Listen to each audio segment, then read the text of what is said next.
சட்டம் ஒரு பார்வை யூடியூப் சேனல் நண்பர்களுக்கு வழக்கறிஞர் குணசேகரனின் அன்பு வணக்கங்கள்.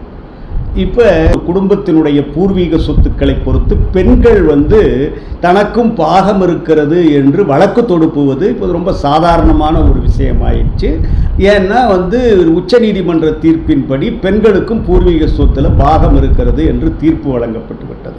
ஆனால் இப்போ சில வழக்குகளில் அந்த பாகம் கோருகிற பெண்கள் ஏற்கனவே ஒரு விடுதலை பத்திரம் தன்னுடைய சகோதரர்களுக்கோ அல்லது தந்தைக்கோ எழுதி கொடுத்து விட்டு அந்த விஷயத்தை மறைத்து விட்டு அந்த பாகத்திற்கான வழக்கை தாக்கல் செய்கிறார்கள். சில நேரங்களிலே நீதிமன்றங்களும் அவர்களுக்கு பங்கு இருக்கிறது என்று தீர்ப்பினை வழங்கிவிடுகிறது.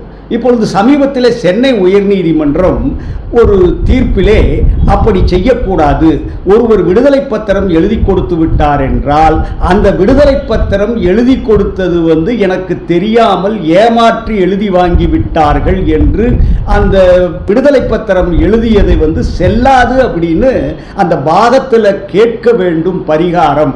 அப்படி கேட்காமல் அவர்கள் அப்படி பாகத்திற்காக வழக்கு தொடர்ந்தார்கள் என்றால் அந்த வழக்கு தள்ளுபடி செய்யப்படக்கூடிய வழக்காகும்.